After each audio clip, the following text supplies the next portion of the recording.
Hello, Flosstube friends. Welcome to episode 3 of our Flosstube.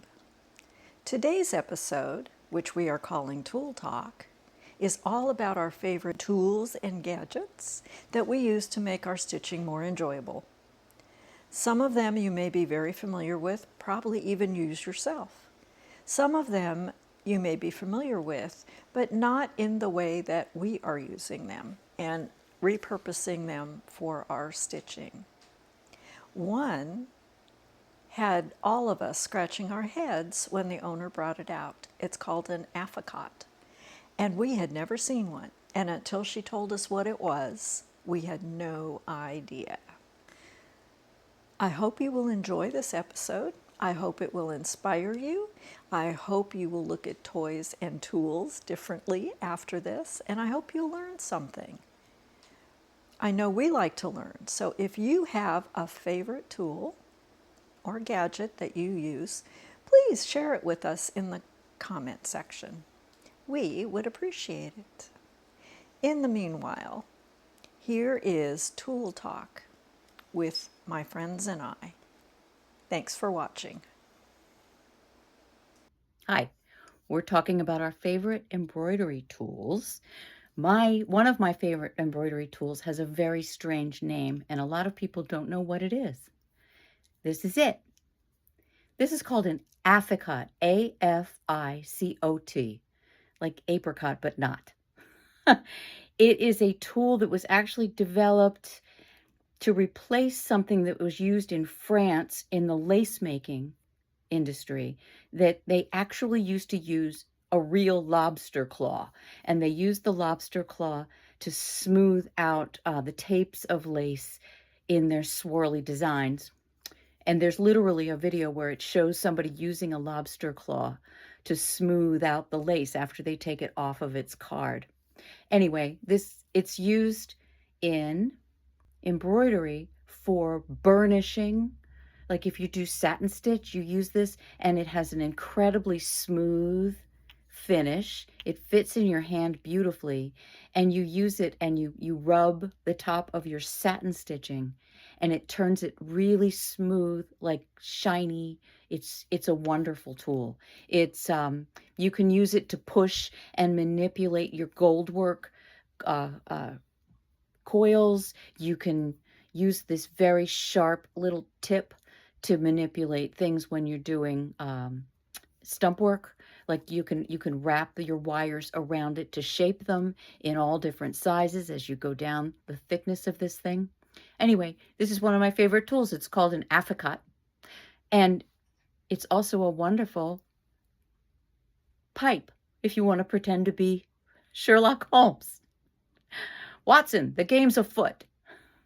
The athicot. Hi, I'm Jana. Do you ever have to remove some threads from your fabric or for your canvas, and you've got those little thread fuzzies still in there? They're so aggravating that you have to get them out, otherwise it's going to mess up whatever else you need to put in there. I did that recently, and it is aggravating. I could take a piece of tape to it and stick it on there to try to pull it off, but sometimes it misses some things. So I'm going to share a little tool with you that I use to get rid of those fuzzies.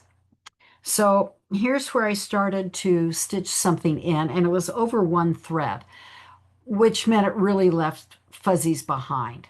Now, what I use is not a boo-boo brush, which some people do talk about and use. Boo-boo brushes are very similar to what I'm going to show you, but what I'm going to show you is a lot less expensive. A boo-boo brush would cost you about $7 to $8 for one. What I use is this little guy. It's used for cleaning your gums in your mouth. And you can buy a package of 10 for about $5 or less.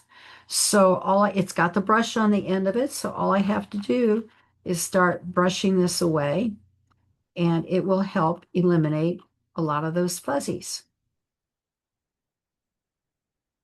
And of course, I have to do it from both sides, but it starts to pick up the fuzzies right there in the bristles of the brush as you go along. So if I turn this over, that's where a lot more of it is.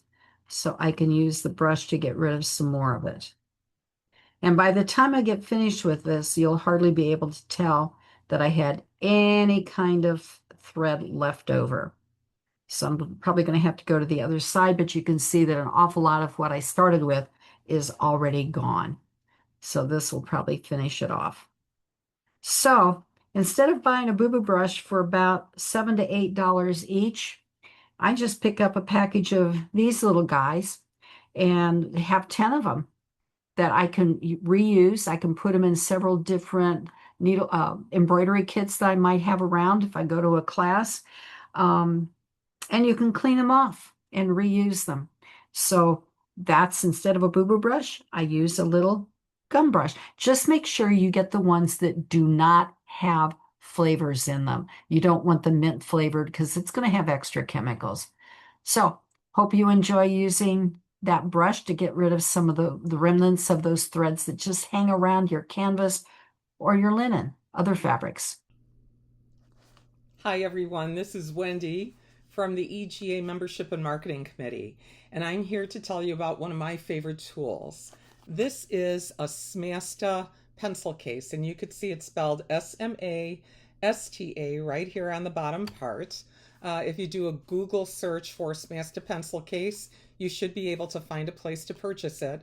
I did buy mine from Amazon for about $20. Why is the smasta so important? Well, I keep one at my stitching table at home, but I like to go elsewhere and stitch. So I might be going to a chapter meeting, to a friend's home, to a retreat, to a seminar, and then my smasta can easily zip up. I'll unzip it for you to carry the most essential stitching tools that I need. Okay, so I just unzipped it and I can flip it open, and this is a stand-up. It's weighted at the bottom so that it stands up easily next to where I'm stitching. You can see that it has a wide assortment of tools in it. I carry pencils, gel pens, because I'm very much a child and I love gel pens. I have markers, highlighters, flare pens, white pencil for marking colored fabric, extra needles, scissors for both cutting regular cotton floss and for cutting metallic threads. I've got, did I say laying tools in here, and a telescoping magnet, because I do tend to drop needles, and so the magnet helps me pick them up, an emery board, lots of other little things. I've got a high polymer eraser in here because I tend to use my pencil to mark fabric and patterns, and the high polymer eraser helps remove those pencil marks. So again, about $20, invaluable for me with stitching. I use it every day.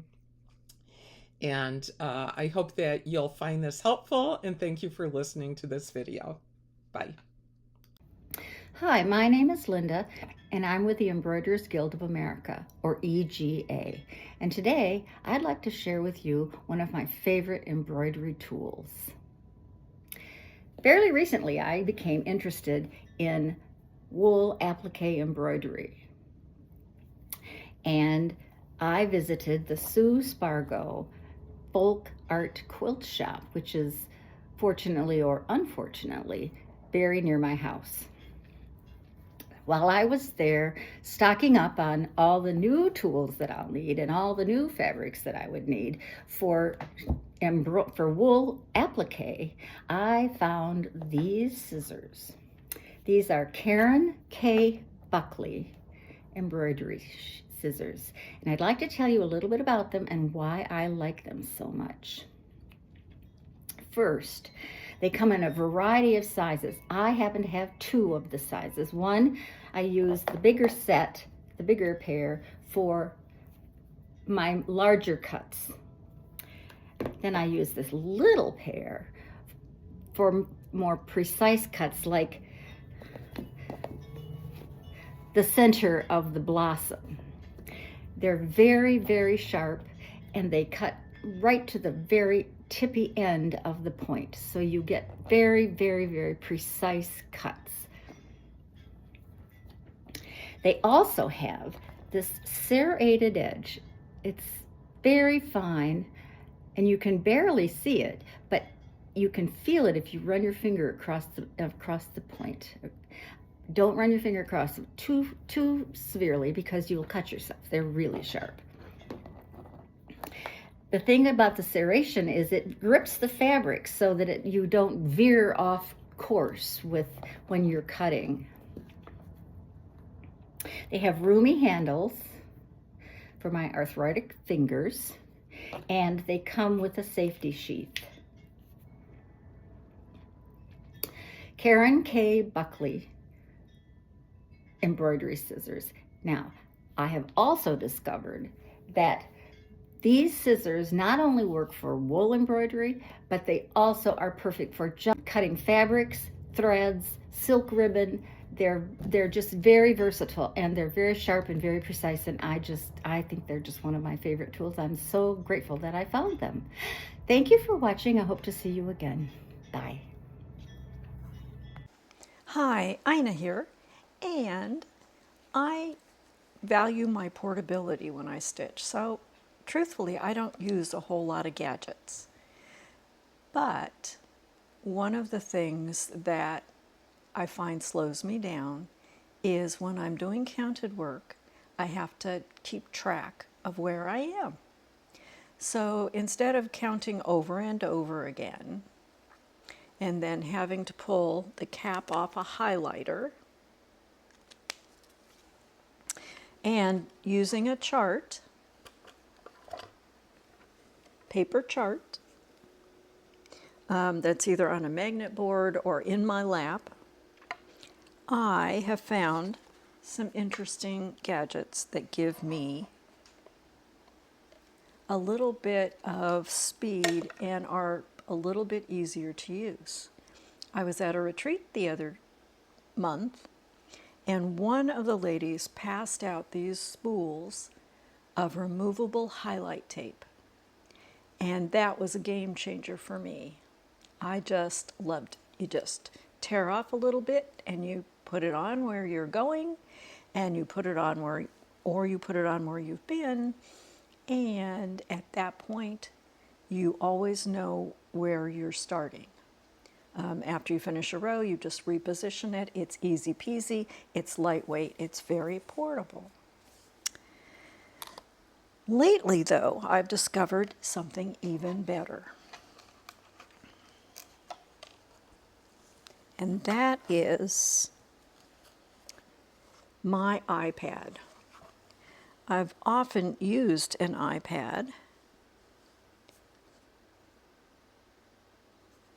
and here is the same portion of the chart. I can either take a picture of the chart or I can scan a PDF in. And then as I finish stitching something, I can just, as I finish a row, mark it off like this. It's always handy, it's always available. If the chart is very small, I can easily enlarge it to make sure that I can see exactly what the symbols are. And this works for any counted thread technique. And this is a marvelous thing. Hello, we're going to do some more tool talk, embroidery tools. And a lot of people will show you their laying tools, and I do have several. This is one of my favorite, but I don't know a lot of people that have it. I got this from my friend Kathy Weigel, who ran a fish and tackle shop with her husband for years. This is actually, I think, something that was used to in making lures. This isn't a laying tool. Now, you'd look at this and you'd be like, what? That doesn't look like a very good laying tool. But it's a travel laying tool. And I'm going to try and do this one-handed. You take the pin out, turn it around. I'm going to have to do this out of camera. You turn it around and put it back in, and it's fantastic, sharp, smooth, all stiletto, sharp thing that you can use for a million reasons why you would use a laying tool, but you can travel with it because you can turn this point around and stick it back in the handle. It has a hole, so you could put a lanyard on it. Anyway, I turn to this thing all the time. I love it. It's my travel laying tool, courtesy of Kathy Weigel. When I go to a class, I know I'm going to get some needles, and I like to have my needles organized. Sometimes they give you something that will allow you to get them organized. A lot of times they do not. So, for example, over the past few years, I've gotten things like a little booklet. This was given out at a GLR retreat, Great Lakes region. And notice there's a piece of flannel in here with the needles, and they're all identified over here on this side. So, nice little booklet. Then, when I went to the Asheville seminar in 2017, they had these, they were like elongated matchbook covers printed on both sides. You open it up, you've got three little pieces of flannel in here with the needles. So before I ever went to Asheville, I did this for Indiana State Day. It is actually the size of a standard matchbook cover. And when you open it up, there's a piece of felt in here, and there are the needles. We even printed on the back side so that it was a nice souvenir. It wasn't overly large, easy to transport, easy to hold the needles that were needed for that particular project, which was designed by Pat Mazur. That's what it is right here on the front. Before I went to Asheville, I knew what classes I was going to take, so I made a matchbook cover for each class that I was going to take. So I know that the needles inside here were for Mediterranean Jewel. I even put a picture of the project on here, and then on the back, I put what it was for. Then when you open it up, there's the felt, there are the needles, and I hand wrote in here what those needles are. So anytime that I would go back to it, I would know exactly what those needles were for and what they were. But I've made some changes since then. So let me share with you what I have done. I started making blank ones. Now I can decorate them up before I print them out. And I print these out on cardstock. And cardstock comes in all different colors. So you can have them just all over the place in terms of colors. Just like this one was a blue. And the one that I did for my class, one of my classes in Asheville, that's a cream. So, but I've gotten to the point where I've got a blank line, so I can write on that the name of the project. So for the symphony group correspondence course, I could just handwrite that in there. Now, if I'd been really cute and clever about it, I could have put a picture of it. I could have already typed it in here, but I have a stash of these that are in different colors and they're blank. So I can pick them up and use them at any point in time. So what have I done that's different besides making them generic? Well, when I open it up, the felt is already in here, but I've also put in lines. So when I open up my symphony matchbook, there are my needles, but I can write in what those needles are on those lines. That's why I've got the lines in there. So I know that these are going to be my 24s. I've got 26s. I've got a 28 here. Down here is my 24 chenille. So it makes it really easy to identify what those needles are. I was recently given this one. It's not quite a matchbook cover, but one thing that she did, this is Tanya Cohen from Australia. She used an embossing tool and embossed the cover of it. And I'm thinking, oh, that's a nice addition. And she has hers opening up from the side so it doesn't slip into a little area like this to keep it shut. But I could maybe get an embossing tool as long as I could figure out what I want, emboss the cover, and notice that it's a similar setup. It's just that, maybe that could be the future of my matchbook covers. So, matchbook covers, you can make them, print them out on your own printer. Cardstock works out beautifully. Have a lot of fun with it. Hi, Ina again. The other tool that I use a great deal is some sort of measuring device. It helps in finishing. It helps me start a piece to know exactly where my margins are, tells me how big a piece I have of ground fabric, and it tells me the count. So I have this handy dandy little round measuring tape. It's lightweight, very portable, and it works well. For starting projects, because I have a tendency to like to start in the upper left-hand corner, I found this neato nifty corner gauge. It has measurements for 1, 2.5, and 3 inches, which are pretty standard common margins. And you just simply put that in the corner of your fabric, whether it's the top left like me, the lower right, lower left, wherever you want to start. If you do not want to start in the middle, but if you do want to start in the middle, it gives you 2, 2.5, or 3 inches down from the top once you've identified your middle. It's lightweight, it's portable. I've used it a lot. I hope that you find some inspiration and that you have ways to make your stitching more enjoyable. We're still talking about our favorite embroidery tools. I have a really strange one. This is something I use all the time. I do a lot of stump work, and it's hair tape.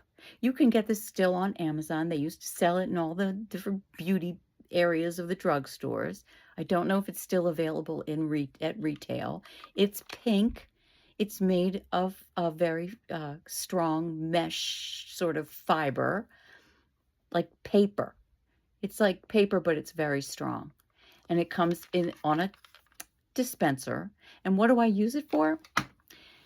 When you're working on stump work, you have to take wires and shape them, and then you stitch over the wires. But the wires have to sit on the surface of the fabric while you're doing the stitching and stitching over them.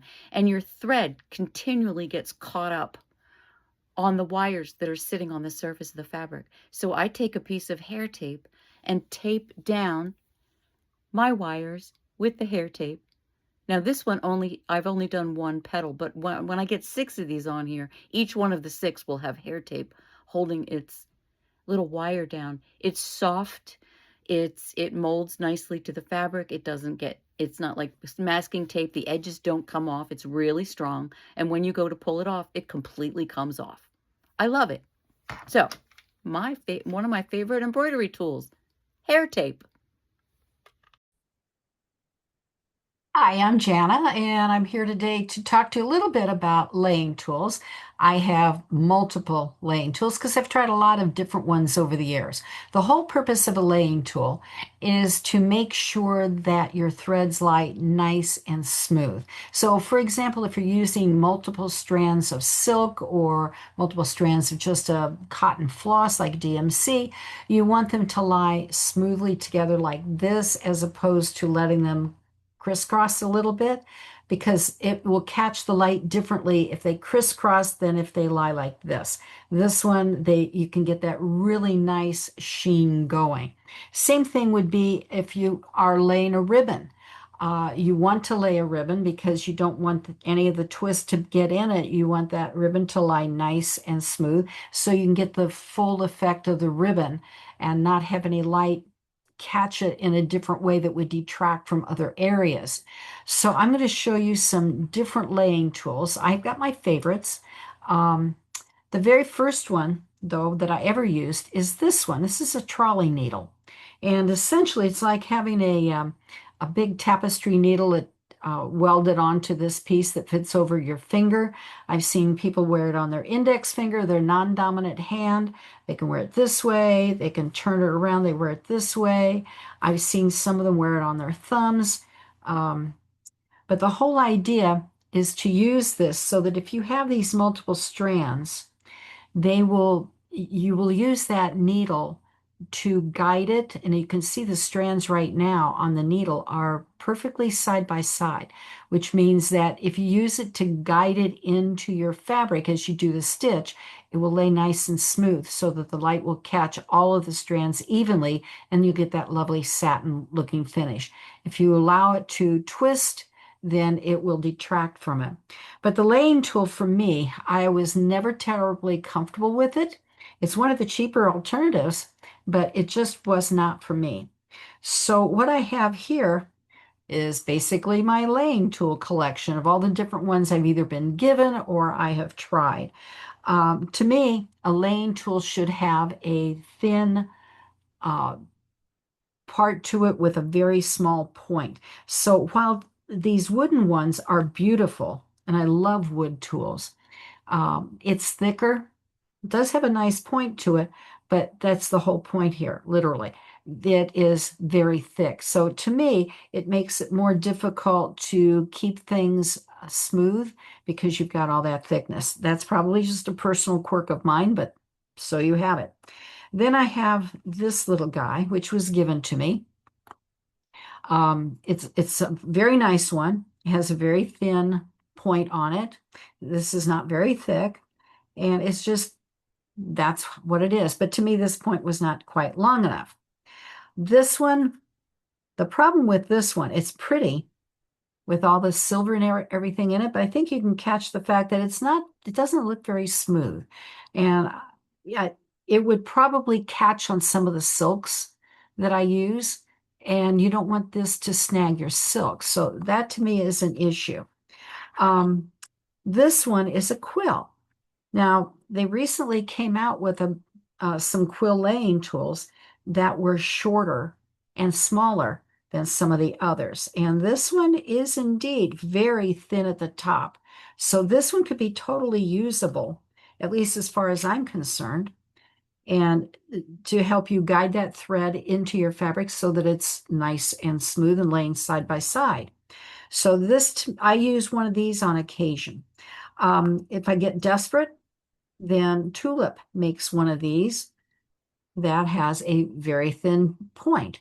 I wound up getting this one time because, heaven forbid, I actually left my laying tool behind. So I needed something besides a needle to help me lay threads. And this worked for a while.